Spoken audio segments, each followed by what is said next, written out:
جو شخص اپنے مال میں سے زکوٰۃ نکالتا ہے اللہ رب العالمین اس کے مال میں اضافہ اور بڑھوتری کر دیتے ہیں۔ زکوٰۃ کا معنی کیا ہے؟ پاک کر دینا۔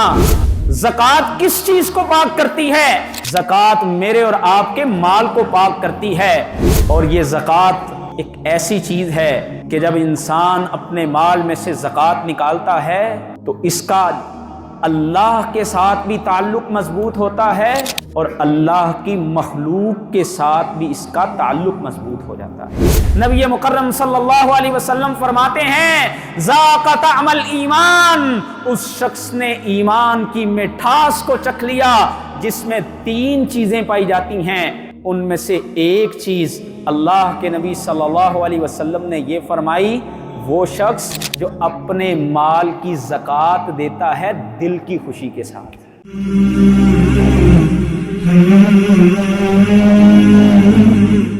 ماہ شعبان المعظم تقریباً ہم آدھا گزار چکے ہیں اور ماہ مبارک رمضان المبارک کی آمد ہے۔ عموماً رمضان میں جہاں پر ہمارے ہاں بہت ساری نیکیوں کا اہتمام کیا جاتا ہے، اس سے قبل ہی دین کا ایک بہت بڑا شعبہ جو مالیات سے تعلق رکھتا ہے، کافی سارے احباب کچھ مسائل بھی اس حوالے سے پوچھ رہے تھے، جسے اسلام میں زکوٰۃ کے نام سے تعبیر کیا جاتا ہے۔ دین اسلام جہاں پر ہمیں نماز، روزہ، حج، یہ اتنی اہم عبادات کے متعلق تعلیمات فراہم کرتا ہے، وہیں پر اسلام ہمیں یہ بھی بتلاتا ہے کہ ہم نے اپنے سورس آف انکم کس طرح کے بنانے ہیں اور پھر ان میں سے حاصل کردہ جو مال ہے اس میں اللہ رب العالمین نے کس انداز سے اور کتنا مال آ جائے تو حق رکھے ہیں۔ صحابہ اکرام رضوان اللہ اجمعین بیان کرتے ہیں کہ نبی مکرم صلی اللہ علیہ وسلم رمضان المبارک کے مہینے میں اس طرح سے اپنے مال کو اللہ کی راہ میں خرچ کیا کرتے جس طرح تیز آندیاں چلا کرتی تھی۔ اور دین اسلام میں یہ صدقہ کا لفظ جو ہے یہ بڑا وسیع معنی اپنے اندر رکھتا ہے۔ یہ عموماً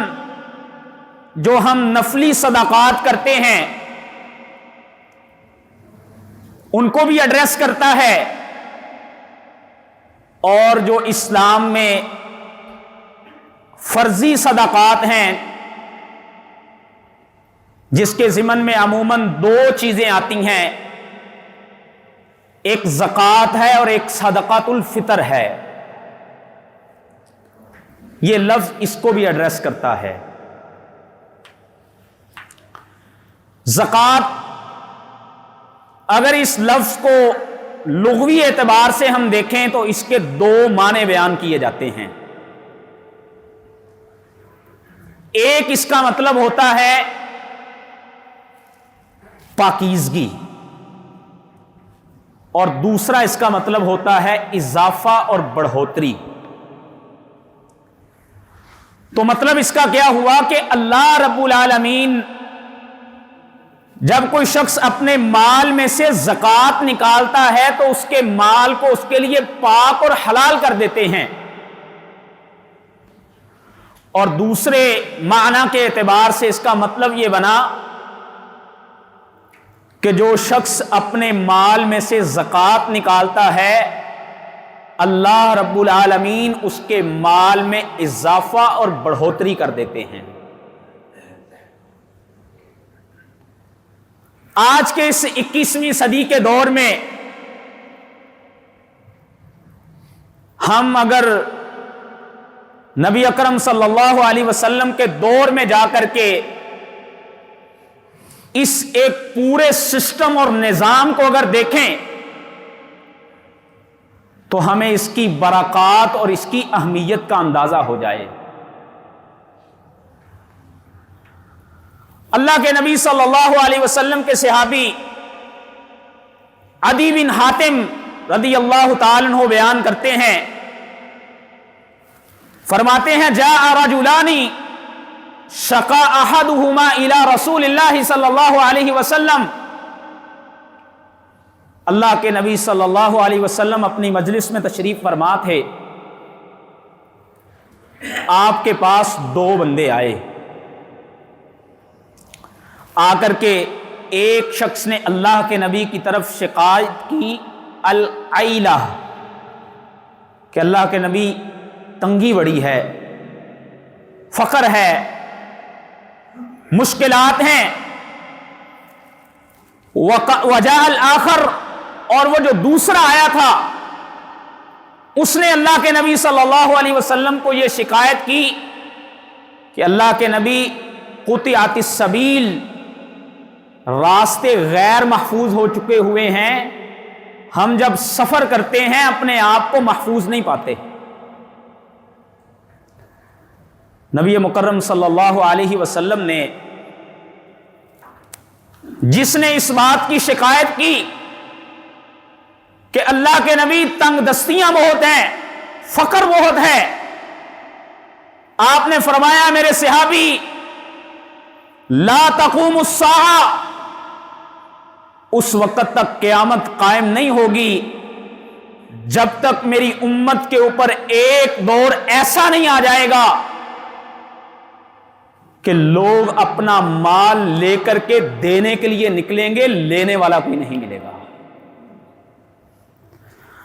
فرمایا دینے والے بہت ہوں گے اور لینے والا کوئی نہیں ہوگا، اور فرمایا کہ جس شخص نے یہ شکایت کی اللہ کے نبی راستے غیر محفوظ ہو چکے ہیں، وہ مکے کا زمانہ جہاں سے تجارتی قافلے جب لوگ اپنے لے کر کے جایا کرتے تھے تو چند ہی قدموں پر بعض دفعہ لٹ جایا کرتے تھے، اپنے آپ کو اتنا غیر محفوظ سمجھا کرتے تھے۔ نبی اکرم صلی اللہ علیہ وسلم نے فرمایا کہ ایک دور آئے گا کہ جب اکیلی خاتون بھی ایک لمبا سفر کرے گی مگر وہ اپنے آپ کو غیر محفوظ نہیں سمجھے گی۔ اور پھر تاریخ نے وہ دن بھی دیکھے، صرف 34 سے 35 سال کا دور گزرا کہ جب لوگ اللہ کے نبی صلی اللہ علیہ وسلم کی دی ہوئی تربیت کے اوپر عمل پیرا ہوئے۔ حضرت عثمان غنی رضی اللہ تعالی عنہ کے دور میں پھر یہ سب کیسے ممکن ہوا، وہ نظام اور سسٹم کتنا مستحکم بنا کہ لوگ اپنا مال لے کر کے زکوٰۃ دینے کے لیے نکلتے تھے، لینے والا کوئی نہیں ملا کرتا تھا۔ آج شاید ہم جب زکوٰۃ کا لفظ سنتے ہیں تو ہمارے ذہنوں میں وہ ایک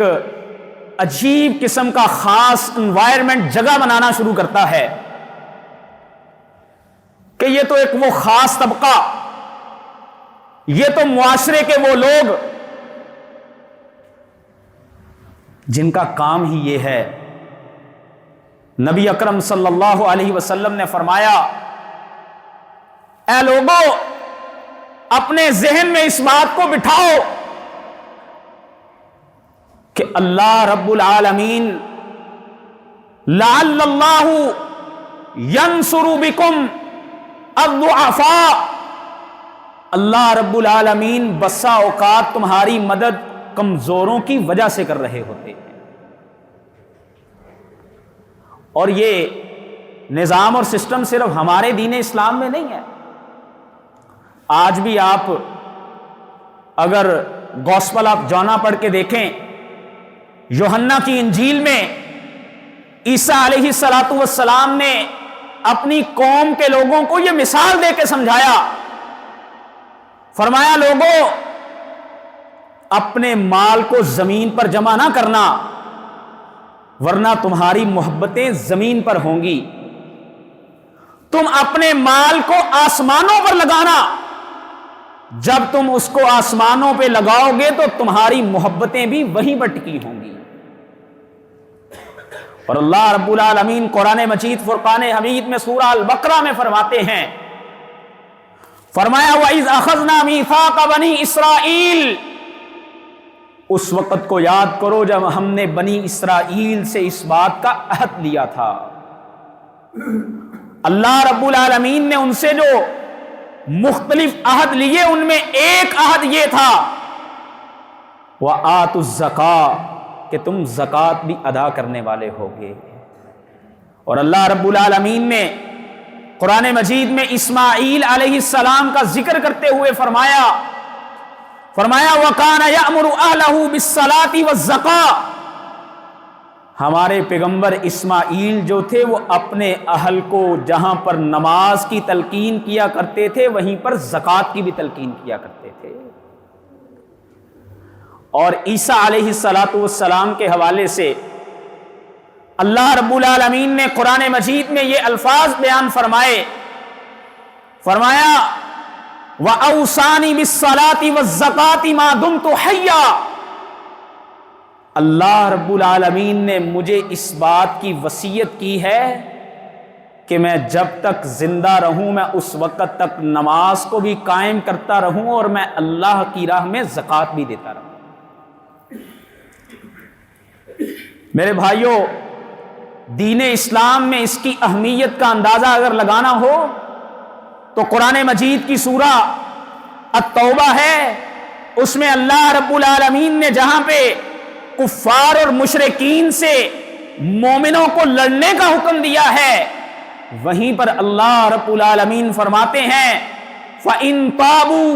وَأَقَامُوا الصَّلَاةَ وَآتَوُا الزَّكَاةَ، اگر وہ لوٹ آئیں، توبہ کر لیں، نماز کے قائم کرنے والے بن جائیں، زکوٰۃ کے ادا کرنے والے بن جائیں، فرمایا فَإِخْوَانُكُمْ فِي الدِّينِ، تو وہ دین میں تمہارے بھائی بن جائیں گے۔ اسی لیے نبی مکرم صلی اللہ علیہ وسلم کے تربیت یافتہ آپ کے بعد مسلمانوں کے خلیفۃ المسلمین بننے والے حضرت ابو بکر صدیق رضی اللہ تعالی عنہ نے اس مسئلہ میں ذرا سی لچک کو بھی برداشت نہیں کیا تھا۔ آج ہمارے ہاں بعض لوگ اس پر کچھ اس انداز سے بھی بات کرتے ہیں کہ یہ ایک مستحب چیز ہے، یہ کچھ ضروری نہیں ہے، انسان اگر زکوٰۃ دینا چاہے تو وہ دے سکتا ہے، لیکن یہ اسلام میں فرض نہیں کی گئی۔ اور بعض لوگ ایک مسکانسیپشن بھی لوگوں کے ذہنوں میں ڈالتے ہیں کہ یہ زکوٰۃ لینا تو اللہ کے نبی کو خاص حکم دیا گیا تھا، خذ صدقۃ من اموالہم، اللہ کے نبی کو کہا گیا تھا کہ آپ ان کے مالوں میں سے صدقہ لیجئے، جب اللہ کے نبی ہی نہیں رہے تو اب زکوٰۃ کس چیز کی ہے؟ جبکہ نبی مکرم صلی اللہ علیہ وسلم کی ہی حدیث ہے، اللہ کے نبی صلی اللہ علیہ وسلم نے خود فرمایا تؤخذ من اموالہم الفقراء، یہ ان کے جو کمزور لوگ ہیں ان کے لیے لوگوں کے مالوں میں سے مال لیا جائے گا، تؤخذ من اغنیائہم فترد الی فقرائہم، یہ لوگوں کے جو غنی لوگ ہیں ان سے مال لے کر کے فقراء کی طرف اس کو لٹایا جائے گا۔ اور کیا اس آیت کا مطلب جناب صدیق اکبر رضی اللہ تعالیٰ عنہ کو سمجھ نہیں آیا تھا؟ حضرت ابو بکر صدیق رضی اللہ تعالیٰ عنہ نے جو اس بات کا فتویٰ دیا، فرمایا لوگو من فرق بین الصلاۃ والزکاۃ، جس آدمی نے نماز اور زکوٰۃ کے درمیان تفریق ڈالی، فرمایا میں ابو بکر صدیق اس شخص کے خلاف اعلان جہاد کرتا ہوں۔ یہ تو وہ معاملہ تھا جس پہ حضرت ابو بکر صدیق رضی اللہ تعالیٰ عنہ کے دور میں صحابہ اکرام کا باقاعدہ طور پر اجماع ہو گیا۔ اور یہ زکوٰۃ ایک ایسی چیز ہے کہ جب انسان اپنے مال میں سے زکوٰۃ نکالتا ہے تو اس کا اللہ کے ساتھ بھی تعلق مضبوط ہوتا ہے اور اللہ کی مخلوق کے ساتھ بھی اس کا تعلق مضبوط ہو جاتا ہے۔ اور اگر انسان اپنے مال میں سے زکوٰۃ نہیں نکالتا تو اس کے اندر مال کی ہوس پیدا ہو جاتی ہے۔ پھر ہم دیکھتے ہیں نا، چند روپوں کی خاطر، چند پیسوں کی خاطر، چند گز کے پلاٹ کی خاطر بھائی کا بھائی کو قتل کرنا کوئی مشکل نہیں رہ جاتا ہے۔ جب انسان کے اندر یہ چیز اور یہ روش بیٹھ جاتی ہے، اس لیے زکوٰۃ کوئی معمولی چیز نہیں ہے۔ زکوٰۃ کا معنی کیا ہے؟ پاک کر دینا۔ زکوٰۃ کس چیز کو پاک کرتی ہے؟ زکوٰۃ میرے اور آپ کے مال کو پاک کرتی ہے۔ زکوٰۃ کس چیز کو پاک کرتی ہے؟ یہ انسانی سوچ کو پاک کرتی ہے، یہ انسانی فکر کو پاک کرتی ہے۔ یہ زکوٰۃ وہ چیز ہے جو انسانوں کے رویوں کو پاک کر دیتی ہے، جو انسان کے اخلاق کو پاک کر دیتی ہے۔ یہ زکوٰۃ وہ چیز ہے جو انسان کی محبتوں کو پاک کر دیتی ہے، جو انسان کی الفتوں کو پاک کر دیتی ہے۔ اور اگر اس کے مد مقابل زکوٰۃ نہ ہو تو انسان کے اندر ہرس بیٹھتی ہے، انسان کے اندر ہوس جمع ہوتی ہے، اور پھر ہم دیکھتے ہیں کہ انسان جب اللہ سے تعلق توڑتا ہے تو پھر اللہ کی مخلوق کی بھی پرواہ نہیں کرتا ہے۔ اور اگر اللہ کے ساتھ تعلق جڑ جائے، یہ فرضی زکوٰۃ ادا کرنے والا بن جائے، پھر یہ نفلی صدقات بھی کرتا ہے، اور صرف نفلی صدقات ہی نہیں کرتا بلکہ یہ احسان کے لیول پر آتا ہے، اور احسان کے لیول سے اوپر کا ایک لیول جس کو اعصار کا لیول کہتے ہیں اس پر آتا ہے۔ اور پھر زمین پہ ایسے ایسے لوگ بھی ہوتے ہیں جو خود بھوکے بیٹھے ہوتے ہیں اور مہمان کو کھانا کھلاتے ہیں، اور عرش معلیٰ پہ بیٹھے ہوئے رب تعالیٰ اتنے خوش ہوتے ہیں کہ وہ قرآن مجید میں آیتیں اترتی ہیں، یؤثرون علی انفسہم وَلَوْ كَانَ بِهِمْ خَصَاصَةٌ، کہ اللہ کی زمین پہ ایسے بھی لوگ ہیں جو اپنے آپ کو گھاٹوں میں رکھ کر کے اپنے نفسوں پر دوسروں کو ترجیح دیا کرتے ہیں۔ یہ لیول بھی انسان میں پیدا ہوتا ہے، لیکن اگر انسان زکوٰۃ نہیں دیتا پھر انسان کی سوچ بھی ناپاک ہوتی ہے، انسانی رویوں کے اندر جو ہے وہ غلاظت مر جاتی ہے، انسانی رویے ناپاک ہو جاتے ہیں، اور پھر میں اور آپ معاشرے میں دیکھتے ہیں کہ انسان ہر چیز کو پیسے پر تولتا ہے، انسان ہر تعلق کو پیسے کی نگاہ سے دیکھتا ہے، اور کیپٹلزم اور سرمایہ درانہ کے اس دور کے اندر انسان پھر ہر چیز کو جو پیسے کے مفاد سے ٹھکرا رہی ہوتی ہے اس کو پسے پشت ڈال دیتا ہے۔ وہ چاہے ماں باپ جیسا عظیم رشتہ ہی کیوں نہ ہو، اس کو گھر سے اٹھا کر کے اولڈ ہوم میں جمع کروا دینا اس کو کوئی مشکل نظر نہیں آ رہا ہوتا۔ وہ چاہے بہنوں جیسا مقدس رشتہ ہی کیوں نہ ہو، ان کو اپنے گھروں سے، اپنے دروازوں سے دھکے دے کر کے وراثت کے حصے دینے سے انکار کرنا پھر کوئی مشکل نہیں لگ رہا ہوتا، کیونکہ اس کے اندر ایک لالچ، اس کے اندر ایک ہرس، اس کے اندر ایک ہوس وہ اتنی جنم لے چکی ہوتی ہے قربان جائیں آمنہ کے لال در یتیم سرور کونین حضرت محمد کریم صلی اللہ علیہ وسلم پہ، جنہوں نے آج سے 1450 سال پہلے تقریباً اس سارے معاملے کو بڑے چند الفاظ میں جامع انداز میں بیان فرمایا میری امت کے لوگوں، ایاکم والشح، اپنے آپ کو بخیلی سے بچا لینا۔ فرمایا کیونکہ بخیلی ایسی چیز ہے فَإِنَّ الشُّحَ أَهْلَكَ مَنْ كَانَ قَبْلَكُمْ، تم سے پہلے جو لوگ تھے انہوں نے جب بخیلی کی تو وہ اس کی وجہ سے ہلاک کر دیے گئے۔ اور اللہ رب العالمین نے بھی قرآن مجید فرقان حمید میں اس کو اس انداز سے بیان فرمایا انفقوا فی سبیل اللہ ولا تلقوا بأیدیکم الی التہلکہ، اے لوگو تم اپنے مال کو اللہ کی راہ میں خرچ کیا کرو، کہیں یہ نہ ہو کہ نہ خرچ کرنے کی وجہ سے تم اپنے آپ کو ہلاکت میں ڈال بیٹھو۔ آج ہم دیکھتے ہیں نا، کوئی سیٹھ آدمی ہو، اس کو کوئی یہ کہے کہ یہ زکوٰۃ صدقے کے پیسے ہیں آپ لے لیں، تو آگے سے غصہ کرتا ہے کہ میں زکوٰۃ لینے والا ہوں، لیکن جب وہ اپنے مال کی زکوٰۃ نہیں نکال رہا ہوتا تو اپنی زکوٰۃ خود کھا رہا ہوتا ہے۔ اس وقت اس کو برا نہیں فیل ہو رہا ہوتا، اس وقت اس کو غصہ نہیں آتا، اپنی زکوٰۃ یہ خود کھاتا رہے اس کو گوارا کر لیتا ہے۔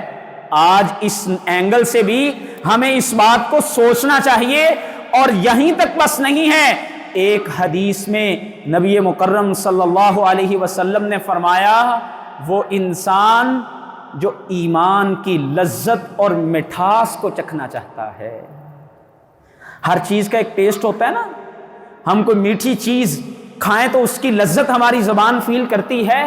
ہم کسی ترش چیز کا سوچتے بھی ہیں تو اپنی زبان پہ اس کے ذائقے کو ہم فیل کرنا شروع کرتے ہیں۔ اسی طرح ایمان کی بھی ایک لذت ہوتی ہے، ایمان کی بھی ایک مٹھاس ہوتی ہے۔ نبی مکرم صلی اللہ علیہ وسلم فرماتے ہیں ذاق طعم الایمان، اس شخص نے ایمان کی مٹھاس کو چکھ لیا، جس میں 3 چیزیں پائی جاتی ہیں، ان میں سے ایک چیز اللہ کے نبی صلی اللہ علیہ وسلم نے یہ فرمائی، وہ شخص ادى الزکاۃ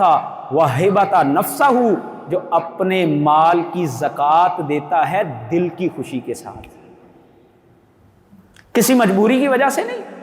کوئی آ گیا دروازے پہ مانگنے کے لیے تو اچھا چلو میں نے زکوٰۃ دینی ہے یہی اس کو دے دیتا ہوں، کہا وہ دل کی خوشی سے خود سے اپنے مال کی کیلکولیشن کر کے وہ خود زکوٰۃ نکالتا ہے۔ اللہ کے نبی صلی اللہ علیہ وسلم فرماتے ہیں لوگوں 5 چیزیں ایسی ہیں جس میں میں اللہ کی پناہ میں آتا ہوں، فرمایا ان میں سے ایک چیز ہے اعوذ باللہ لا تدرکوہن، 5 چیزوں سے میں اللہ کی پناہ مانگتا ہوں کہیں وہ تمہیں پہنچ نہ جائیں۔ فرمایا ان میں سے ایک چیز ایسی ہے جب لوگ ما منع